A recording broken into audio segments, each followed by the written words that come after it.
If you're new to real estate, you might be wondering where to start.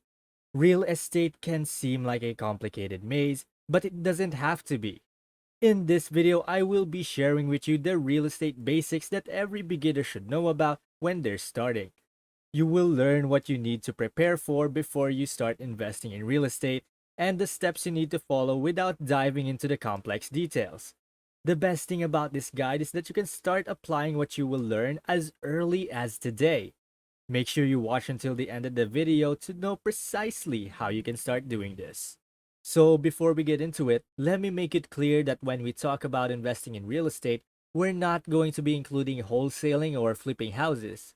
Instead, we'll tackle about how to invest in a property you own and getting tenants to pay the mortgage for you.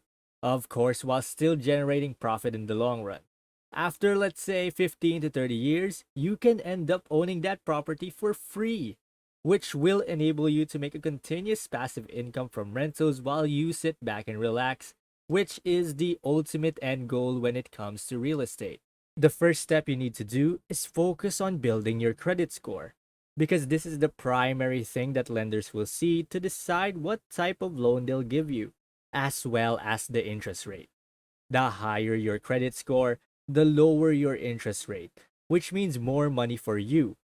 If you have a bad credit score, lenders will often hesitate to lend you money. In fact, they might not lend you any at all. And if they somehow decide to lend you money anyway, you'll likely end up with a very high interest rate, which will be inconvenient.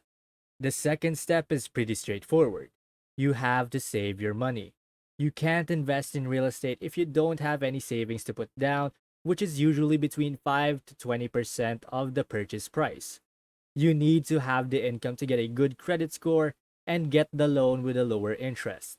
In other words, you have to make money before you invest, and although that may be common sense, others often wonder if they could do it while they're unemployed or have no credit, which is virtually impossible to do. And just like how the saying goes, you have to spend money to make money, and you can't spend money that you don't have. Are you actively saving money right now? If your answer is yes, share with us what are the things you do every day or every once in a while to save money. Type your answers in the comment section below. We'd love to hear about your experiences.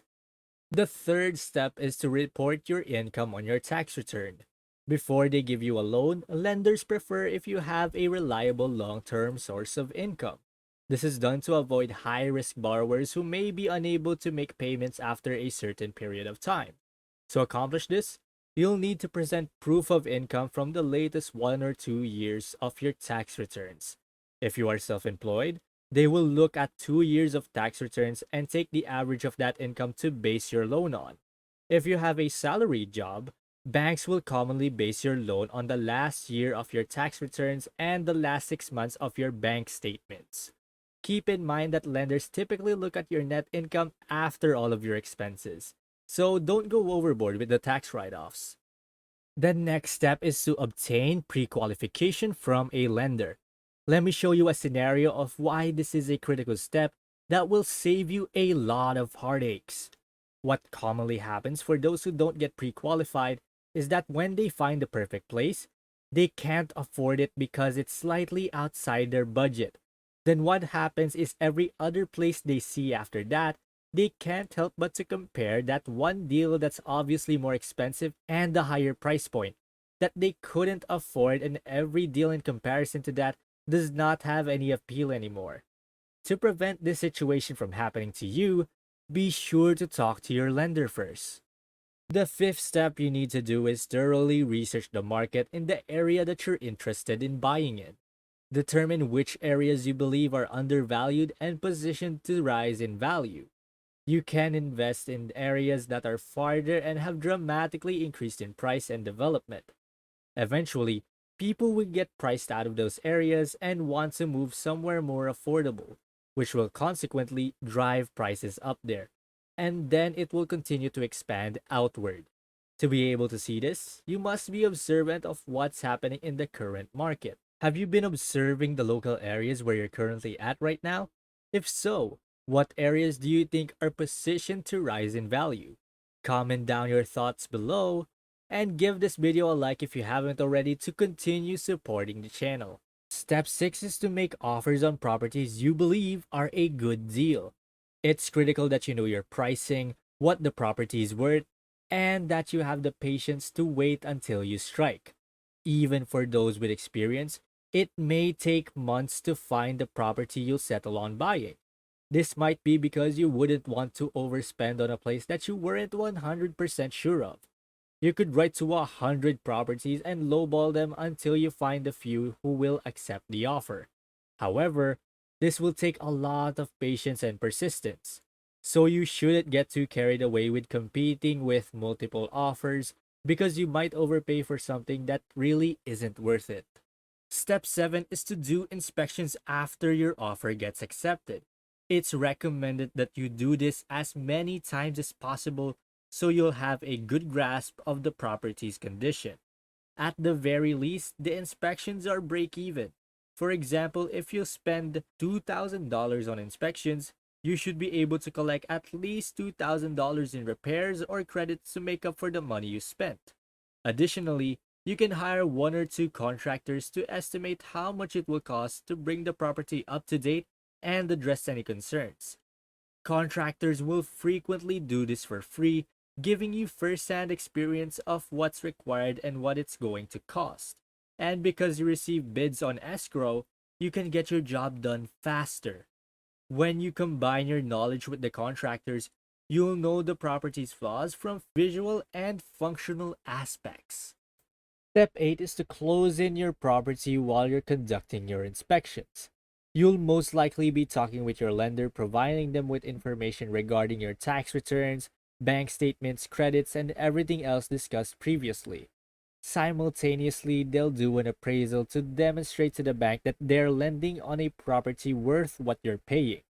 Closing can take anywhere from 20 to 45 days, depending on a few factors like the type of property, how involved it is with the bank, and how much work you completed in advance before having the bank approve your offer. Step 9 is to start working on aesthetic improvements. You're going to generate equity instantly here because you're buying an undervalued property that's expected to rise, but also because you can add equity by improving the property's condition. Furthermore, the higher the value of your property, the more you may rent it for, which equals more income. You might be wondering how you can find contractors. The first way is by asking someone who's remodeled the property and asking for their contract. Most people will gladly give it to you since it will mean more work for the contractor. And sometimes they might even give the referee a lower price since they bring in more business for them. Another way is to search online. For example, you can utilize the Yelp website and see which ones have good reviews to pick the best person you want to work with. Having multiple bids on multiple contractors will surely help you to see the differences in cost to have a more accurate estimate. Last but not least, when you've completed all of the renovations, the final step is to find a tenant. You can take advantage of online platforms like Craigslist to find potential tenants, which is one of the best methods to use. The great thing about it is that you don't have to pay any fees to post or communicate with them. And you can discover how to acquire leads on Craigslist just by using the power of the internet. And then, congratulations! You're now a real estate investor once you've found a tenant and you've successfully rented your property. And that concludes this video. If you have any more questions on today's topic, please share them in the comment section below. Don't forget to like, subscribe, and turn on notifications so you don't miss out on any of our latest videos. Thanks for tuning in and see you next time.